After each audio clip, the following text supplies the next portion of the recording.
Hello po sir, good day. Bali parang nakita ko na yung problem nyo sa switch, switch V2. Yun. So, nag-download kayo ng firmware nyo na iba. So, 8.1.0. So, actually dapat 18.1.0. So, yun lang po yung naging problem, I think, nito sa V1, sa V2 ninyo. Okay. Okay, so ang gagawin lang natin, syempre gagamitin natin yung files namin. Install natin yung correct firmware which is 18.1.0. So hindi po siya 8.1.0.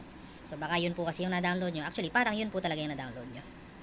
So kaya din siguro soft brick yung OLED po ninyo kasi hindi pa naiimbento yung switch OLED during version 8.0. So kung yun din yung na-apply nyo na firmware update doon, yun talaga magiging cost nya. Right? So test muna natin. Okay, so pakita ko lang, tayo ay nakapag-update na sa MOMMC ng 18.1.0. Then, launch natin yung game. This should have no problem working now. No more, hindi na siya mag-close yung game. Right. So, I think okay na itong Switch V2. Move na tayo sa Switch OLED. Hi po, good day. Bali, nandito na po tayo sa Switch OLED po ninyo. So, check ko lang kung ano ang firmware na naka-install. Ayun, confirmed.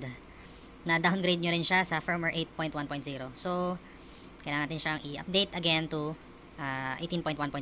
So, yun nga lang, in case hindi siya mag-work dun sa method na gagawin namin, mawawala yung backup po ninyo. So, possible na may data loss.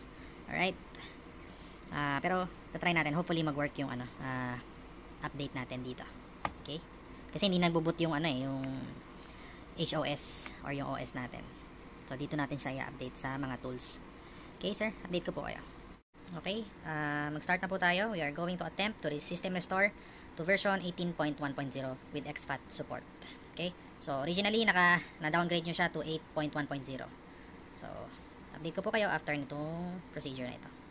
Hello po, bali tapos na po yung ating restore to the firmware. So, naka-update na rin siya sa 18.1.0. So, check natin ngayon kung gagana na yung game. And, actually, okay na siya kasi nag-boot na siya sa MOMMC CFW and also OFW both in launch menu and reboot to OFW. Okay, so, okay, game is loading, game is working.